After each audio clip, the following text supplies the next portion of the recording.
Casey Cross, and today I'm going to show you how to make delicious low-fat banana pudding, almost fat-free, that everyone is guaranteed to love.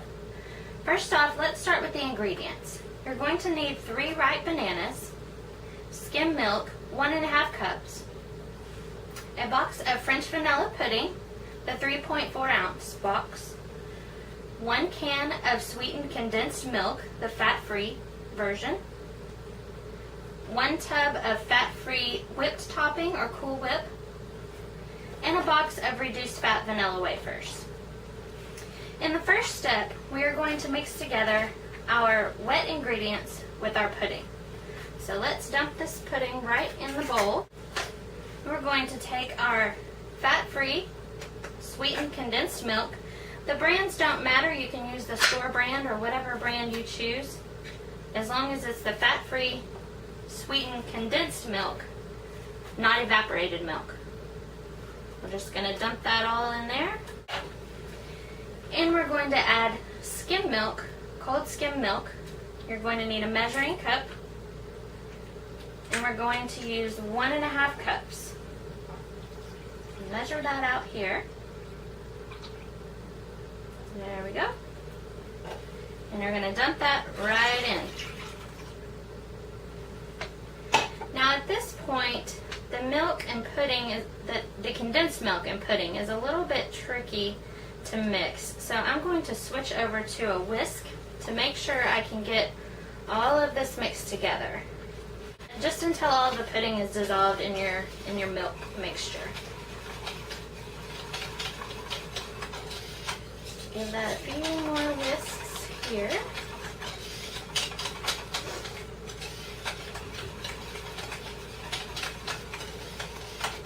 And that'll do it.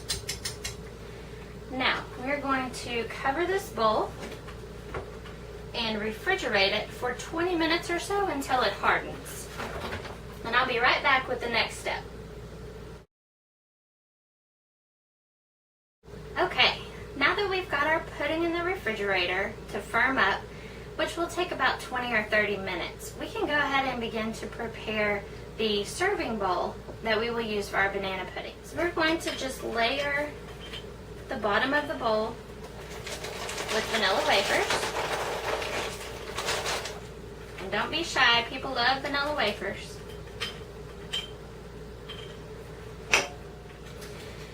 After the vanilla wafers, I'm going to do a layer of banana slices. Grab a knife here.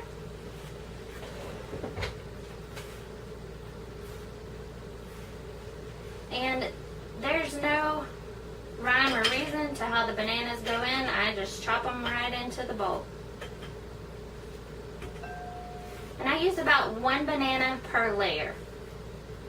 And let me also remind you, at this step, while your pudding is becoming firm in the refrigerator, you'll want to take your frozen whipped topping out of the freezer. This comes in the freezer section at the grocery store. You want to make sure it is at least refrigerated. You can leave it out on the counter the entire time because you want it to be soft when we mix it into the pudding in the next step. So I go ahead and get mine out when I start making the recipe. So right now we have a layer of vanilla wafers, a layer of bananas, and we're just waiting on our pudding to firm up. Once the pudding is firm, we'll mix in the Cool Whip and begin layering the pudding on top of the ingredients we already have in the serving dish. So we're going to let this sit until the pudding firms up, and we'll be right back for step number 3. Welcome back. I just got our pudding out of the refrigerator, and as you can see, it's firm. Now what we're going to do is mix in our tub of fat-free whipped topping. We're going to mix the whole thing right in there. I'm again using my silicone spatula to get all of the whipped topping out of the tub.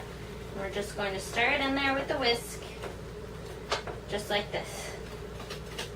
This is what gives the pudding its creamy texture.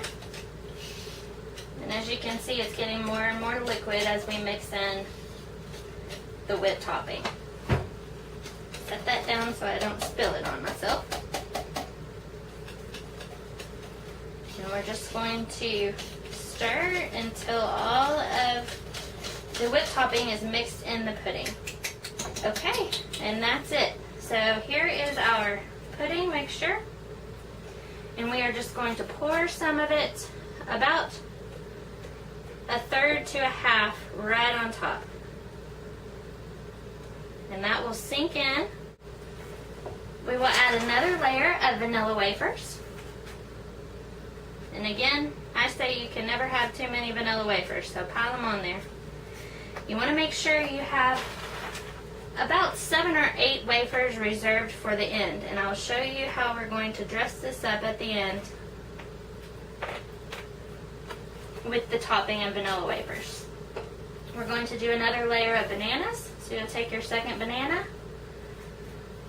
just get this one all the way down,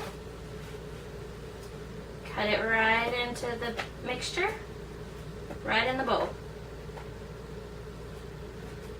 After all, no one sees this part, so it doesn't have to look perfect.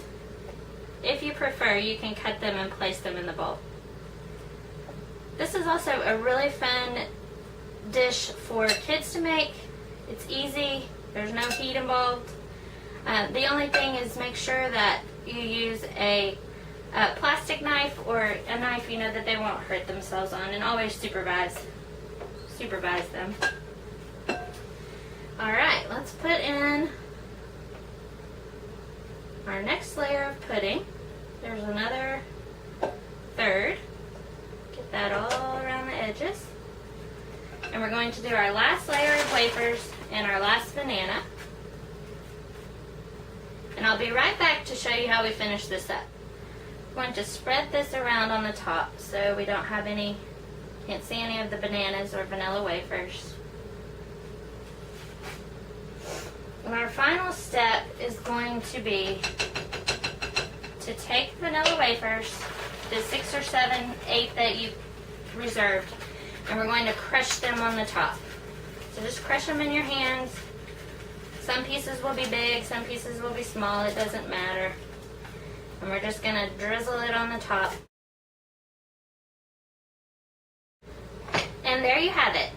A low-fat banana pudding that everyone's going to love, ready to eat. I hope you've enjoyed watching this demonstration today of how to make low-fat banana pudding. See you next time.